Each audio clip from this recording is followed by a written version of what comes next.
নিম বা নিম্ব। নিম একটি বহুবর্ষজীবী ও চিরহরিৎ ঔষধি বৃক্ষ।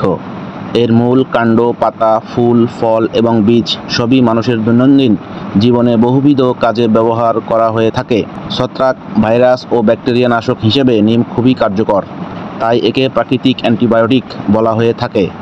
আর রোগ প্রতিরোধ ক্ষমতা বাড়াতেও এর জুড়িমেলা ভার। এর বৈজ্ঞানিক নাম অ্যাজাডিরাক্টা ইন্ডিকা। এটি মিলিয়েসিয়াই পরিবারের একটি উদ্ভিদ। বহুমুখী ব্যবহার্য উদ্ভিদ প্রজাতির মধ্যে নিম অন্যতম। নিম গাছের প্রচুর ভেষজ গুণ আছে।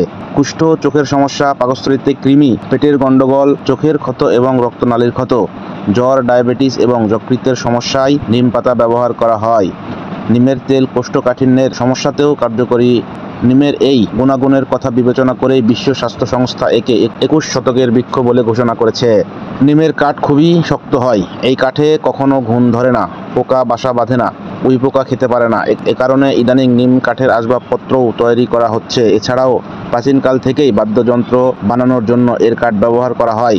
নিম কাঠ গৃহনির্মাণ ও আসবাবপত্র ছাড়াও অন্যান্য সামগ্রী, বিশেষ করে গরুর গাড়ি, জোয়াল, দাঁড়, বাক্স, কৃষি সরঞ্জাম, ঢাক ইত্যাদি তৈরিতে ব্যবহার করা হয়।